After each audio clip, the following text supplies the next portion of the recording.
Right. ఇక సాక్షిలో main headlines చూసుకున్నట్లయితే కంచె గర్జించే, ఇది కూడా మెయిన్ టాపిక్ గానే నిలుస్తుంది. ఎందుకంటే ఈ కంచె గర్జించే అంటే ఈ టాపిక్, ఈ కంచె మీద గత కొన్ని రోజులుగా రగడైతే రాజుకుంది.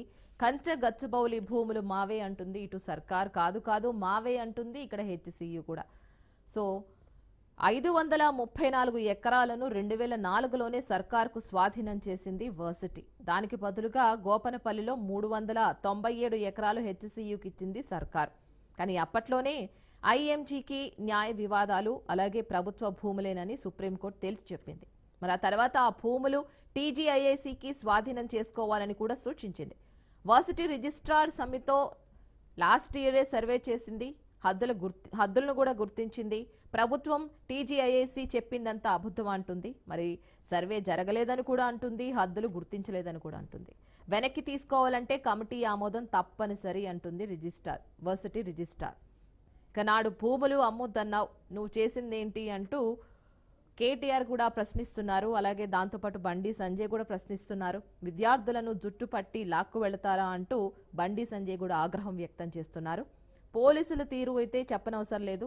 మరి విద్యార్థులైతే ఖండిస్తున్నారు, సమ్మెకి రెడీ అంటున్నారు.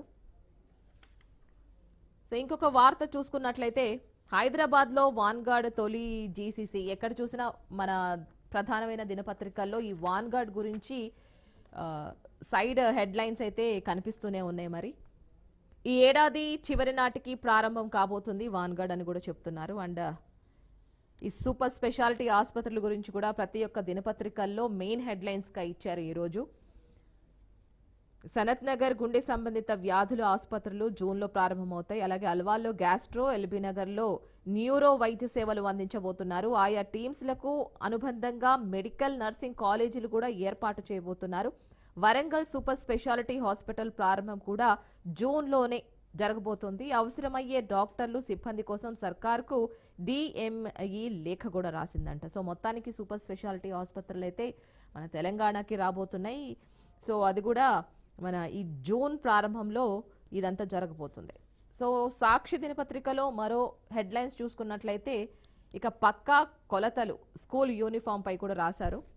ఇక సగటు కొలతలకు స్వస్తి, ప్రతి విద్యార్థి కొలతలు సేకరించాల్సిందే, కుట్టిన యూనిఫామ్ సైజు చాలకపోతే సరిచేయాలి, విద్యార్థులు సంతృప్తి చెందితేనే స్వయం సహాయక బృందాలకు బిల్లులు, డిఈఓలకు విద్యాశాఖ ఆదేశాలు.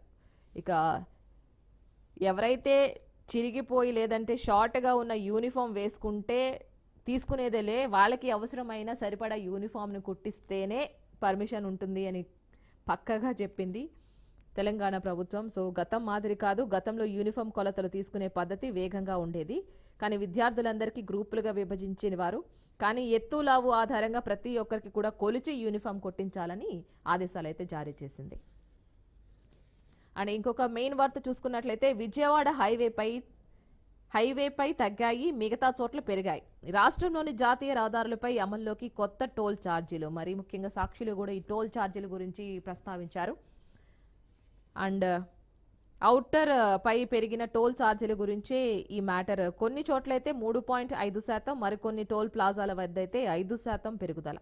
హైదరాబాద్ టు విజయవాడ మార్గంలో మాత్రం గరిష్టంగా 160 దాకా తగ్గుదల.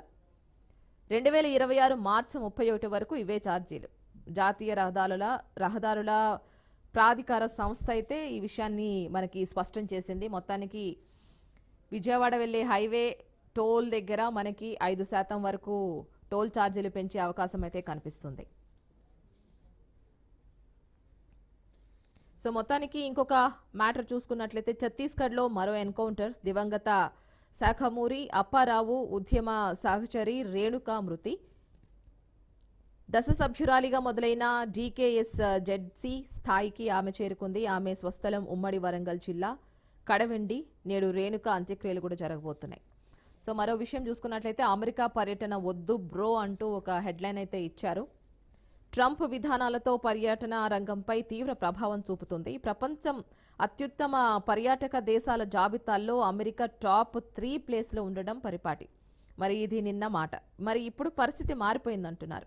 విదేశీ ఉత్పత్తులపై సుంకాల మోత వలన అక్రమ వలసదారుల పేరిట వేలాది మందిని బలవంతంగా బయటకు పంపించడం వంటి ట్రంప్ నిర్ణయాలు పర్యాటక రంగంపై ప్రతికూల ప్రభావం చూపుతున్నాయని అమెరికాపై ప్రపంచ దేశాల దృక్పథంతో మార్పు కనిపిస్తోందంటున్నారు. సో అందుకే అమెరికా పర్యటన వద్దు బ్రో అంటూ మెయిన్ హెడ్లైన్స్లో మనకు రాసుకొచ్చారు.